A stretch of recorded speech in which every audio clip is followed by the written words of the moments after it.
Hi, today I have a truck that I'm going to be able to use to make 3 different videos on. People are asking me about head gaskets and they're asking me about the body off. So I'm going to do the body off video on this one, cover the stuff that's really important. I won't go into every little last detail and make a long boring video. I'll just cover the highlights. And then the head gaskets, I'll cover the main things that we need to go on that one. The one where I see the people asking the questions. And the third thing I'm going to use it for is this supposedly has the new black diamond head gaskets on it with the ARP studs. I can see the studs on there, so I know that's good. But as far as the head gasket, I'm getting high cooling system pressures, and he has a capped off EGR cooler. So we'll check and see how the head gasket's held up on this one. It's not really abused, pretty much a stock tune, but he does tow a boat through the desert all the time with it. So I'll go ahead and start on this one and go over the highlights with the stuff on it. We start off with the basics as far as disconnecting the batteries, draining the coolant. We're going to remove the coolant bottle, the degas bottle over here. This is the pressure gauge I used to determine that it had the high pressures. Whenever you have high pressures and your temperatures aren't high, then it's either an EGR cooler or the head gasket, something else causing the pressure to rise. Just don't forget that it can also be expansion due to overheating. So you always want to make sure that when you're checking it, that your temperatures have not risen too much. But we'll go ahead, we'll spray the, as far as the charge air cooling hose clamps, we'll spray them, get them off, and get them out of the way. I'll cover different little things as we go along. Now this won't apply to too many of you, but before you disconnect the batteries, if you have the amp research steps, open the doors and get them extended out before you disconnect the batteries, because I'm going to put the hoist in between there. The positive cable stays with the engine, frame, and starter. So what we do is we just unplug it here from the battery, or from the body, I'm sorry, not battery. So now we just take it off here, and the whole positive cable is going to stay on top of the battery, which will make sense here in a second. Still with the battery, a lot of people would do this and put it here on the bolt. Just take it off, and when we go back together, we'll put it down here on the wire here. Also, this is for your glow plugs and for your alternator, so we're going to go ahead and disconnect this.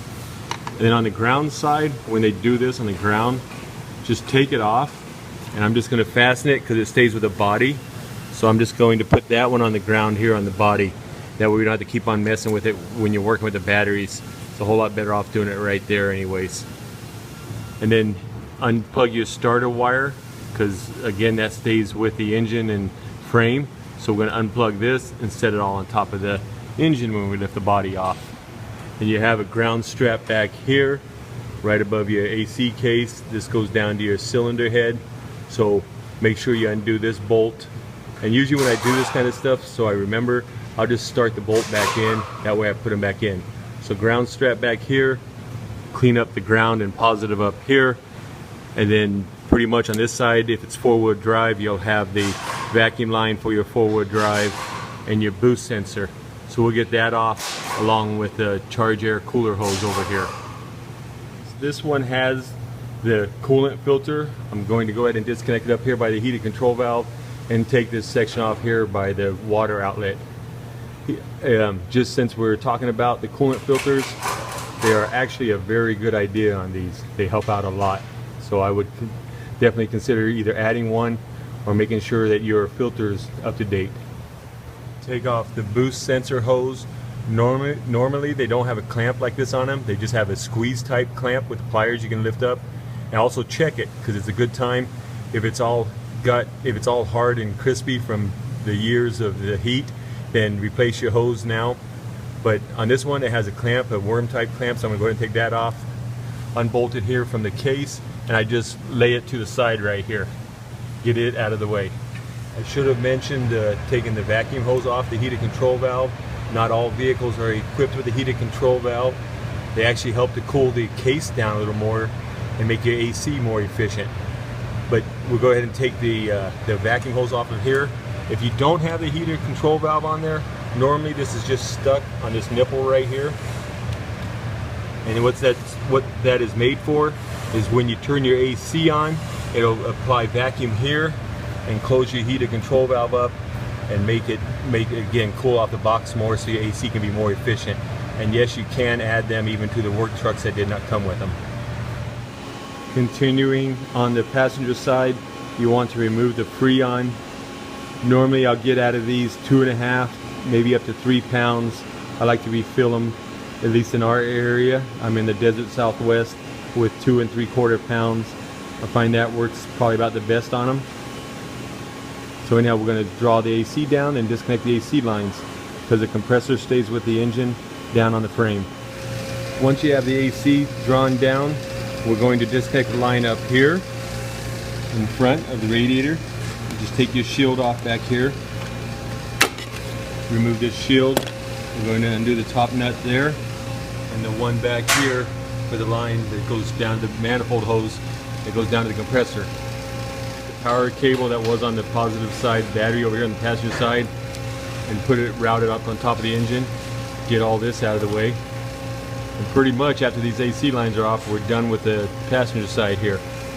We'll also just take the negative cable and lay it up there. So we'll have this side all cleaned off, and we'll start on the driver's side. Okay, the passenger side's 100% ready to go up. On the driver's side here, we're going to focus on the brake lines, the power steering lines, the steering, and pretty much that's about it. The positive cable, and of course the wiring from the engine.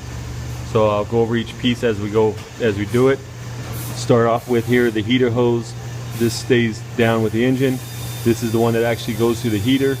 This one right here. So we're going to unplug that and just lay it aside and start disconnecting stuff like as far as the main loom, the main engine wire loom right here that goes over to the engine, and the battery tray, and take it out.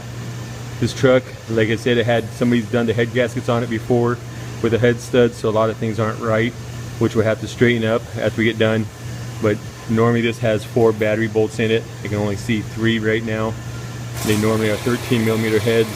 No big deal, just as you see things that are different, it's because it's been apart before. And also, this being an 03-04 style, it's going to be different. Power steering reservoir is over here. The 05s and up style is down here. So things are a little bit different, but not too big of a deal. Also over here on the 05 and up style, this is where your ABS, all of the ABS is at. Down here, on this one, it's down here inside the frame. Just a little bit of different variance, but still basically the same thing. You should be able to understand it if you're attempting to do this yourself. Okay, heater hose disconnected, radiator hose off, positive battery cable up here. Take the battery tray out and start getting the wiring out. 03-04 style, you pull this pin out, this clip, which retains it, and you can slide the reservoir, the power steering reservoir, forward, then up. You can lay it on top of the engine. Take the power steering line off, just cap it off here with an old silicone cap, keep it from draining. On the 03-04 style, we're going to take both power steering lines off up here by the master cylinder, or the hydro boost I should actually say. Make sure you use a backup wrench up here on this one so you don't twist it. So go ahead and get the power steering lines off on both sides. Okay, we got the power steering lines out of the way. Pretty much we've got the brake lines, steering shaft, and the wiring loom on here. Again, they're going to vary. 03-04 are different than 05 and up. I know I keep saying that, but that way when you try a different one, you'll see that it may be a little bit different, but not so much that it needs to be covered, especially on that one. But so you have the main wiring loom. It goes over to the PCM. We'll unplug it out of the powertrain control modules. Ford calls them PCM. Most people call them ECUs. And also you have a couple extra connectors over here that go to them. Be careful, they can be brittle. But down here we'll have different depending on the trailer tow package or the transmission and stuff. So whatever comes down on the frame, what comes up with it, we need to get off. Whatever stays with the body, such as most of these are going to stay with the body, or here the same thing with the PCM. If it stays with the body, don't worry about it. Just the ones that come from the bottom on up. So I'm going to go ahead and disconnect those and then show what I did after once I get them all unplugged. Okay, on this model, I've unplugged the two that's coming up here, the auxiliary fuse box here for the trailer tow, and the one main one, the front one on the PCM, which is actually the TCM or trans control module. So I unplugged those. What I normally do is just push these down onto the frame so they don't get snagged on anything when we lift the body up. So take the wires that go, just push them down there. The rest of all those other ones, they all stay with the body. You don't even have to worry about them. A couple things I just like to cover real quick. If this was the 05 and up model with the power steering reservoir mounted up here, we would take the large hose off down here off the power steering pump. We'll take that back off the power steering pump and stick it up here inside the reservoir. And then we also would take off the power steering hose here at the gear, the one that goes up there to the hydro boost, and then that way we have that disconnected and we can lift it up. So that's the one variance between an 03, 04 versus an 05 model of power steering hoses. Also, while I got the camera pointed this way, if you have the lights in the bumper, the driving lights in the bumper, it's this connector down here, right there on the frame rail. Make sure you unplug that. And next we're going to undo the brake lines. Now the brake lines, again, if it was an 05 and up model, you would have the anti-lock brakes up here. We would undo the 3 lines up there. But since this is the 03, 04 style, they're down here. We'll undo the ones that come off the body right here. These 3, take them off, leave them with the frame, again, because the body's coming up. So let's go ahead and get the brake lines off and cover the next thing. Okay, we have the brake lines off. Next thing is the steering shaft. Now, a couple things I want to really stress. Do something with the bolt, so you remember to put it back in. Best thing I do is usually start it back in there, and then as soon as you go to slide it back on, just don't stop, don't talk to anybody until you put it on and tighten it. You don't want to forget that. Also, another thing that's really important, once you get the steering shaft off, once you get the bolt out of here and slide the shaft up, you want to make sure that the steering wheel is locked, or if it's not locked, make sure nobody touches it, because you have what they call a clock spring. It's a clock because it's like a dial inside. It'll just wind up as you turn the steering wheel, and it's only made to turn 3 or 4 times. If you get it to where if you turn that steering wheel 1 or 2 times, then hook the shaft back up, because the steering wheel will go endlessly. It'll just keep on going round and round until it breaks the clock spring. So you want to make sure that nothing happens to the steering wheel once you disconnect that shaft. Pretty much it should be left alone. It shouldn't be an issue, but if it does, then you have a problem, because you go to turn it, it'll break the spring inside. They call it a clock spring, but it's actually a winding of wires. The best way to tell is after you get done, honk the horn. If it honks, then most likely the wire is not pulled out and broke. But if you get it done and you have an airbag light on and no cruise, no horn, you know what happened. Okay, the shaft slid off, bolts started back in. Another tip here, as long as your steering wheel was pointed straight ahead, your bolt's going to be in a nice place, just straight up and down, easy to get to with the socket and extension. So now that we have this all done, again, the bolt's in there, so I remember to do it right. Just shove it up inside there. With that out of the way, it won't catch on anything when we lift the body up and down. And that's made to shove up inside there for when you get in an accident. It's just made to collapse. So now let's go ahead. We got the brake lines off. Pretty much we have most of this done on the driver's side now. We'll focus on a few other things. The bolts up front. We're going to take them off up here. They're 18s. They're right down here. We take off the nuts on the front two, driver and passenger side, and then we'll take off the ones on the body from the inside. So let's go ahead and get them off. The radiator stays in, and so does the shroud on the engine. You do have to remove the first shroud here. So on that, as long as you have the positive cable out, the radiator brackets off, just have these brackets off, and just lift it back, and you can pull it out. So I'm going to remove the shrouds, and after I remove that, then we'll just set the brackets back on and start the bolts. Okay, with the driver's side and passenger side all disconnected, pretty much you should have a mess that looks about like this, where the body's free of the engine. Taking the body off is actually, it just seems intimidating, but it's not that bad. That's the way Ford assembles them. Everything that is Ford will unplug from the outside.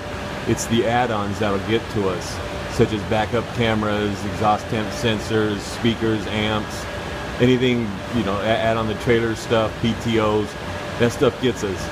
All the Ford stuff unplugs because it comes down the assembly line in 2 pieces. To aid in getting the body bolts off, you either want to use a penetrant, a lubricant, or heat. I'm out here in the desert Southwest using an impact. A lubricant is my choice, so I usually just use a WD-40. They do have Loctite on all the bolts. It's up to you if you want to put it back on. We never do, because I've never had one come loose. I've never had a bolt fall up, so I don't have an issue with that. But if you do use the heat on the bottom of the bolt, it makes it a whole lot easier to come off. Most trucks I do are the 4 doors, so they end up having 8 bolts in them. You have the nuts, 18 millimeters, that are up front up here. Then you have the one that's right below the pedals, right there. There's the one that go from the top down. Then you have the one that's right here in the on the inside. We're gonna have one right here, as far as right behind the driver's seat. We just reach in and get that one. And you have the one that's located here behind the seat. So I'll show you them. Underneath, you have a ground strap right here. This is the passenger side. I'm just right behind the passenger side front tire. We just undo the 8 millimeter bolt here. I usually just start it back up in there. And then I'm going to spray the bottom of the bolts here along the cab to get the penetrant soaking in them. So that's what we're going to do here on the passenger side. Also, this is a good chance, again, like I said, this truck's been worked on before, and this is the kind of crap that I see. Here we have the ABS sensors already broke, because somebody's already did these head gaskets a while back for them, broke the ABS sensor. There was no bolt here in this side of the ground, no nut on it. We just got all kinds of stuff here. But that's why people get mad at the 6.0.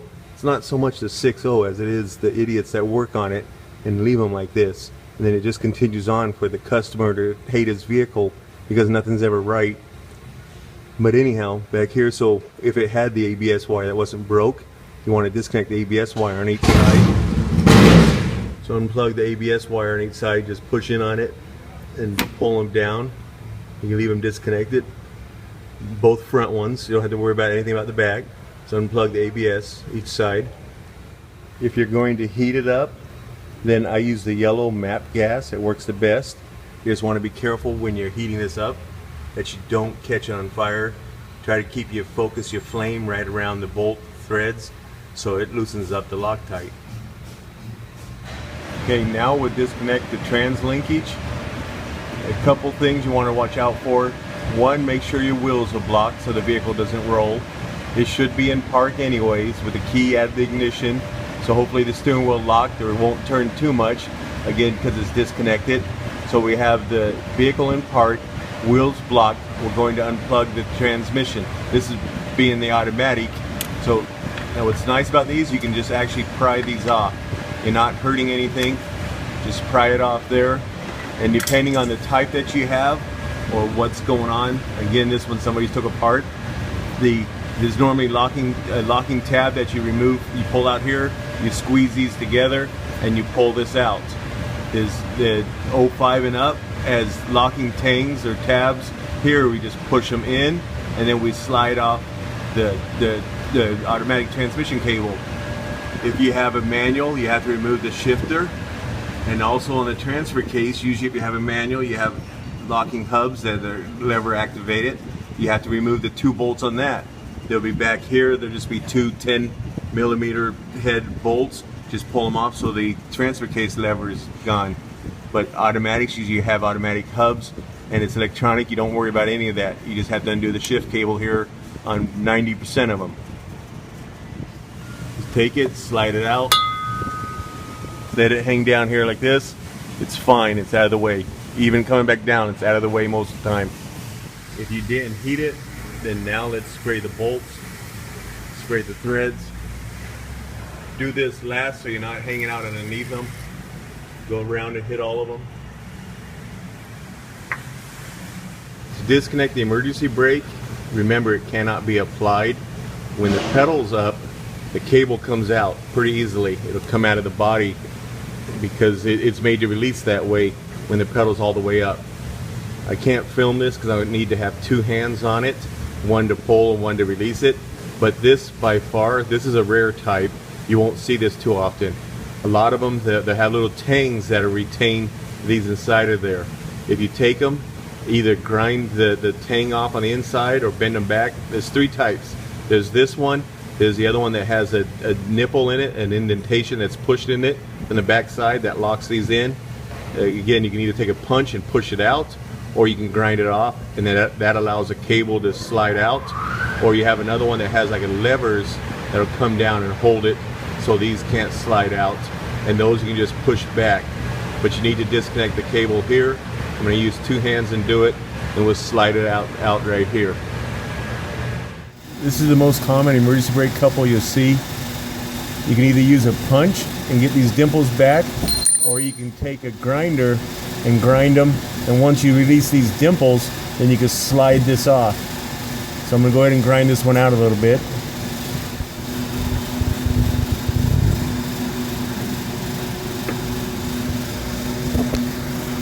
Once you have it disconnected, let go of it nicely. Don't just let it spring back inside. You might damage the pedal. So after you get it disconnected, just slowly let it go, let it retract, and you can just pull it right out of the body here and just feed it through. Same thing, just let this hang. Up front here, we need to disconnect the radiator, mostly because even though the trans lines are going to go up with the body, we need to get them out of the way of the sway bar. So we need to disconnect the radiator, the trans cooling lines on the radiator, and also the lower hose. So I'm going to undo the lower hose and undo the trans lines. And if you have, make sure you use a backup wrench on here if you have the 0304 style, because if this spins, you'll ruin the O-ring inside the radiator and have a leak. The 05 and up style uses a quick disconnect, which I show on the radiator removal if you need it. And also down here, or another variance between the 0304 versus the 05, is the power steering cooler. Some of them we leave bolted on and go up with the body, and then the other ones we'll leave down here, but we have to undo the lines. So you might have a little bit of difference on the two that you get on the power steering cooler here. I'm going to go ahead and disconnect the radiator and trans lines. For the body bolts, 18mm deep socket on the front. Take the nuts off. Just go down here and get them off.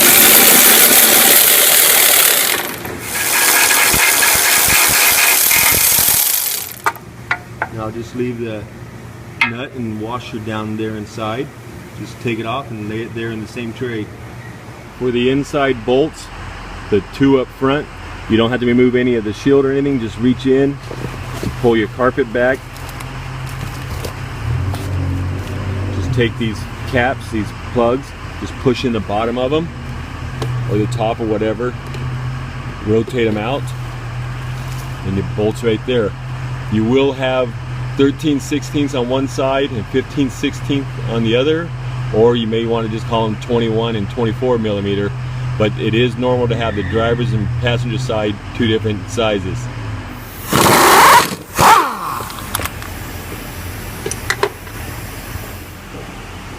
Clean out from behind the back seat, remove the jack.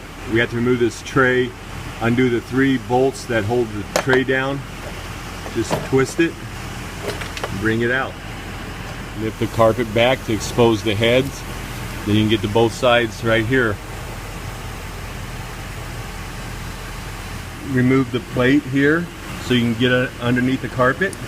They just pull up, and when you're going back on, just line it up first and you'll see how it goes. What you want to pay attention to when you're going back together is right here, making sure that these go in the right spot down here. So watch out here going back together, set them in the right spot and then hit them in. You have the 3 retaining tabs for them. So with that out of the way, now we're going to just pull the carpet back and reach underneath here and get the other one. I'm doing the same thing here. I'm just pushing in on the corner of the cap here on the plug and rotating and pulling it out. Now go in with my socket and air ratchet and get this one out. On these, hopefully you have a pretty good air ratchet or a long ratchet, it will fight you the whole way. If you use heat on any one of them, it'll be this one. This is the middle one when you're down below. This is the middle one in between the front and rear cab bolts that's shown. And using heat on it, it's a whole lot easier than trying to fight it the whole way out. So I'm going to go ahead and go underneath the carpet here and get this one out.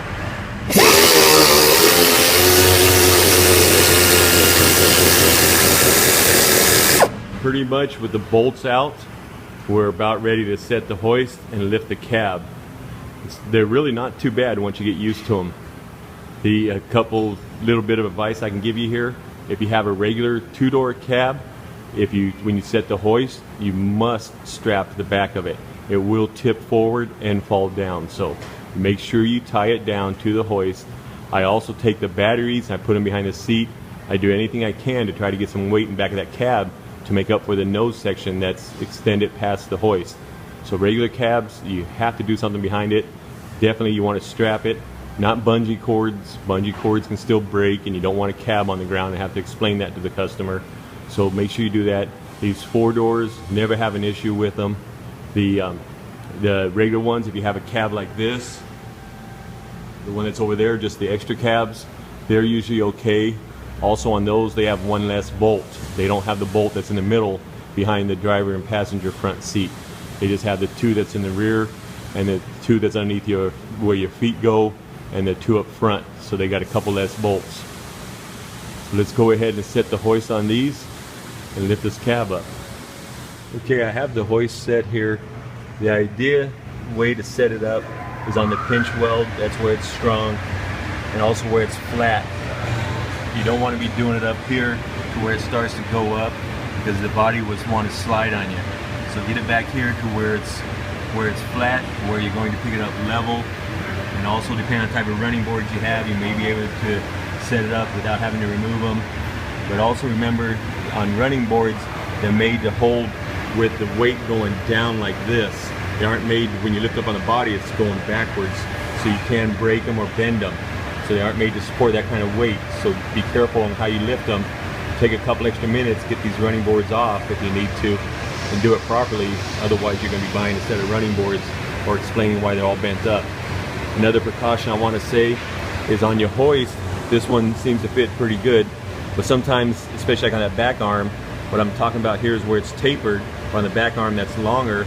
If I had that extended all the way out here and I tried to set it up here on the weld, it pushes the body over. So just make sure that everything's flat, it's good. If you need to, use blocks, but if you use a 2x4 or a block, don't go long ways with the grain. They want to split. Go this way with a 2x4 against the grain. They seem to be a little bit stronger then. So just, think about a few things before you set it up. Take a couple extra minutes, set it up properly, and you won't have any regrets. Always look at things. If I take 5 more minutes to set it up, it's going to take me a whole lot longer than that to fix damage on it. So just set it up right, and you won't have any regrets that way. Okay, I'm about ready to lift it, so I'm going over everything in my head, make sure it's all good. If you want to look at it again, a few words of caution here. I have snagged AC lines by having them pop off on me and get caught back on the body. Bend an AC line cost you $100-200 there to fix. So if you need to, zip tie them, bungee them, do whatever it takes, tie them out of the way, make sure they don't get caught. Just go over everything one more time, make sure all looks good, nothing came back in your way, and I start to raise it.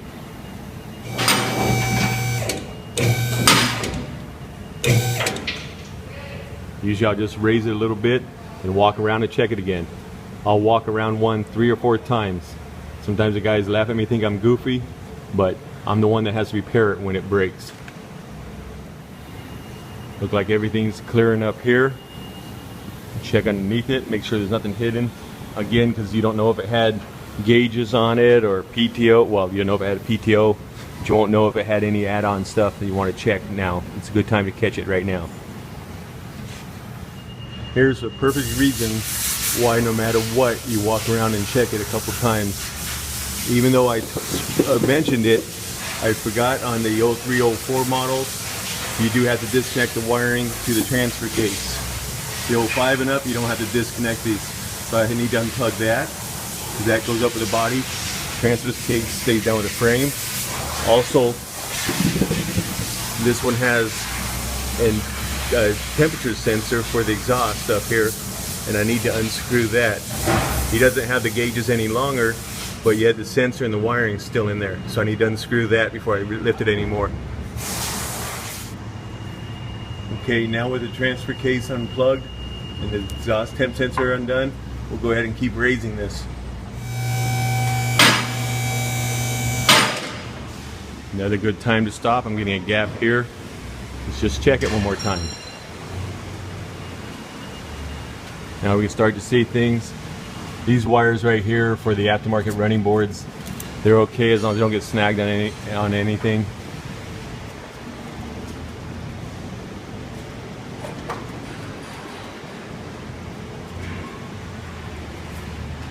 Everything here seems to be going good. Nothing between the body.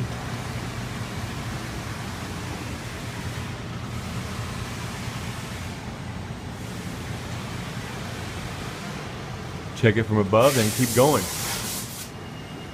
Still looks good up here. Let's raise it. Before I go up anymore, it's a good time to mention on the 0304 model power steering cooler, again, we took the 2 bolts out of it because it stays down here. It was bolted to the bottom of the body here, which is raising, so that doesn't work. 05 and up, you don't have to do that. So that is unbolted on the 0304 model.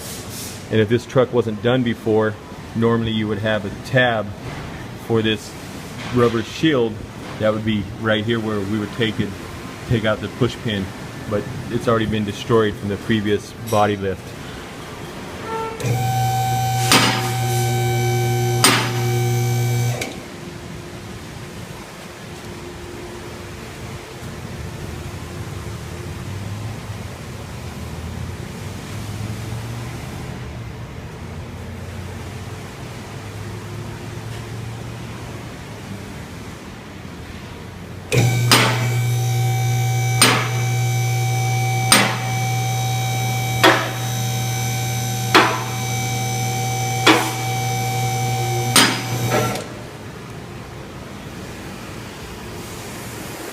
That's pretty much on how I remove a cab.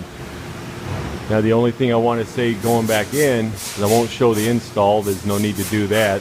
It's basically just reverse it. But on this one, when you have these aftermarket wires, make sure none of them get in between the body and the frame right here. When you go back down, make sure you do tighten your steering up like what I was saying there with the, as far as leaving the bolt in, so you put the steering shaft on. And then just make sure nothing gets pinched or damaged as it goes down. Usually it's not a problem as long as nobody tries to roll anything or nothing shift it. It goes down straight.